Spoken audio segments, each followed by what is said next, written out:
नमस्कार मंडळी, कसे आहात सगळे? छानच असाल नक्कीच. आज आपण एक छानशी कथा ऐकणार आहोत. काय चुकलं हे शोधायला हवं, पण आपण मात्र कुणाचं चुकलं हे शोधत राहतो. अतिशय सुंदर अशी ही कथा आहे बघा.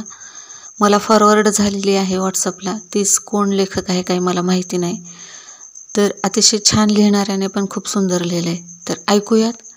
कृष्णाने समोरच्या 2 टेकड्यांचे रूपांतर सोन्याच्या टेकड्यांमध्ये केले आणि अर्जुनाला म्हणाला,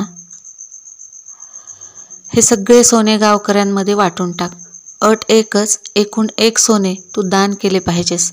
लगेच अर्जुन जवळच्या गावात गेला आणि तिथे त्याने जाहीर केले की मी प्रत्येक गावकऱ्याला सोने दान करणार आहे आणि त्यासाठी प्रत्येकाने टेकडीपाशी यावे. लोक अर्जुनाच्या मागे टेकडीच्या दिशेने चालू लागले. आता काहीतरी मिळणार म्हणल्यावर प्रत्येकजणच चालू लागला, कारण गरज ही प्रत्येकालाच असते आणि स्वतःजवळ असलं तरी आणखीन असावं असं वाटतं. हा मानव स्वभाव आहे. त्यानुसार लोक सगळे तिकडे जाऊ लागले. पुढे अर्जुन छाती काढून चालत होता. गावकरी पाठीमागे त्याचा जय जयकार करत होते. 2 दिवस 2 रात्री काम चालू होते. अर्जुन खोदत होता आणि सोने काढून लोकांना देत होता, पण टेकडी थोडी देखील संपली नव्हती. लोक सोने घेऊन घरी जायचे आणि परत येऊन रांगेत उभे राहायचे.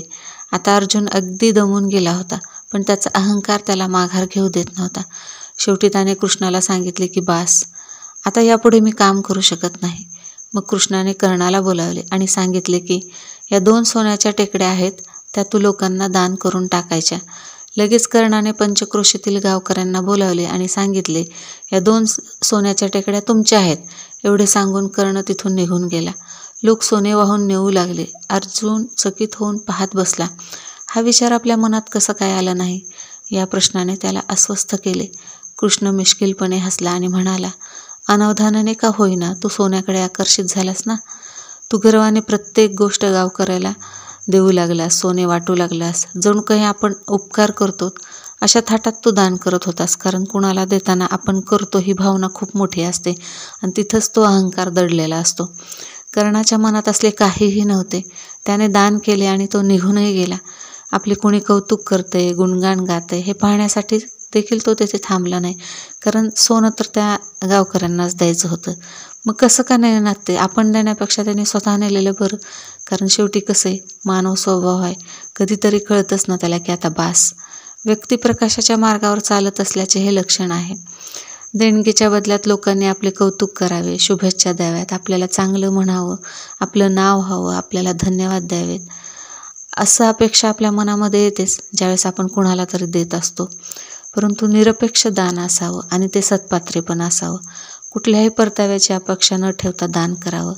काय चुकलं हे शोधायला हवं, पण आपण मात्र कुणाचं चुकलं हे शोधत बसतो आणि सगळा वेळ त्यातच निघून जातो आणि मग अनेक वाद निर्माण होतात, अनेक गोष्टी निर्माण होतात आणि जे काही चांगलं करायचं तेच राहून जातं. कशी वाटली मंडळी तुम्हाला ही छोटीशी कथा? खूप काही देऊन जाणारी आहे. आवडली का? आवडली असेल तर नक्कीच लाईक, शेअर आणि सबस्क्राईब करा. धन्यवाद.